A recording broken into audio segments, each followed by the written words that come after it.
Nous sommes 4 jeunes de la cité Ramsès à Outreau. Nous habitons dans des logements Pas-de-Calais Habitat et nous participons au programme IFOR. Aujourd'hui, nous partons à la rencontre d'autres jeunes du quartier. Nous voulons savoir s'ils ont déjà entendu parler du programme IFOR et s'ils s'intéressent aux économies d'énergie. Je m'appelle Amélia, j'ai 14 ans. Je m'appelle Camille, j'ai 12 ans. Je m'appelle Emeline, j'ai 13 ans. Je m'appelle Gus, j'ai 14 ans. Et il y a des gens qui jettent des ordures par terre. Puis la planète elle est contaminée. Le décalage des saisons. C'est vrai, tu remarques ça? Ouais. Par exemple? Au mois de septembre, il a fait beau. Et au mois d'octobre aussi. Qu'on en parle plus à l'école déjà. Éteindre la Xbox. Il faut recycler, sinon ça pollue. Les piles rechargeables. Je pense que c'est l'éducation. C'est-à-dire? Que si des petits on nous le dit, après ça se fera tout seul. Oui, il y a des gens, ils achètent pas de poubelle et les jettent dehors. En hiver, faut jamais mettre le chauffage, comme ça on paye moins cher. C'est pas facile d'intéresser les autres jeunes à ce programme. Heureusement, Gérard Mariage, qui travaille à Pas-de-Calais Habitat, est ambassadeur de l'énergie. Il a fait installer une maison de projet qui aidera les autres jeunes et les habitants de notre cité à s'engager dans le programme IFOR. À quoi consiste le rôle de l'ambassadeur? Alors, le rôle de l'ambassadeur, ça consiste à créer le lien entre les locataires et Pas-de-Calais Habitat pour les sensibiliser dans le cadre du projet IFOR. Donc pour leur expliquer un petit peu en quoi consiste le projet et pour essayer vraiment d'emmener les locataires et leurs enfants dans le projet, les impliquer et leur expliquer un petit peu en quoi ça consiste et qu'ils se sentent véritablement impliqués. Quel genre d'action vous mettez en place?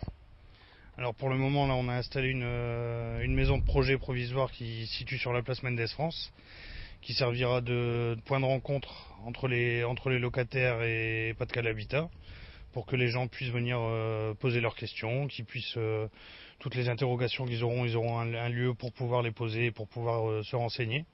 Puis ensuite, au niveau des locataires et de leurs enfants, créer des animations sous forme d'ateliers, des ateliers vidéo, des ateliers d'architecture, divers ateliers, des ateliers d'écriture pour pouvoir créer un lien et puis toujours sur le terme de l'économie d'énergie. Quel est le plus difficile pour terminer ce programme?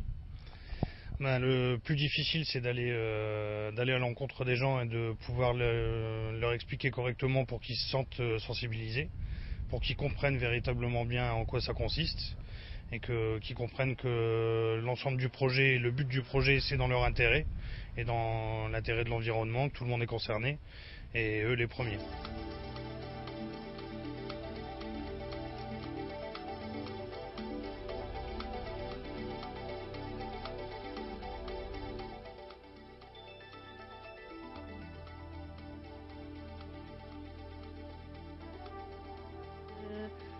Faut savoir utiliser des sites de montage, savoir utiliser des caméras, tout ça. Est-ce que tu penses que ça va te permettre, toi, de faire tes propres reportages peut-être et puis de parler un petit peu plus souvent de ce qui se passe dans le projet IFOR? Ouais. Qu'est-ce qui est important finalement de retenir de tout ça par rapport à ce que toi t'en as appris?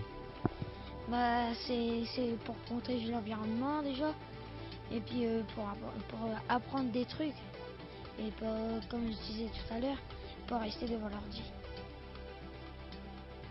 Qu'est-ce que tu as découvert de ce métier? Que c'était plutôt difficile, que fallait savoir cadrer l'image, servir du micro, faire le pied, tout ça. Est-ce que tu vas regarder la télé de la même manière maintenant? Non. Change un peu le regard quand même?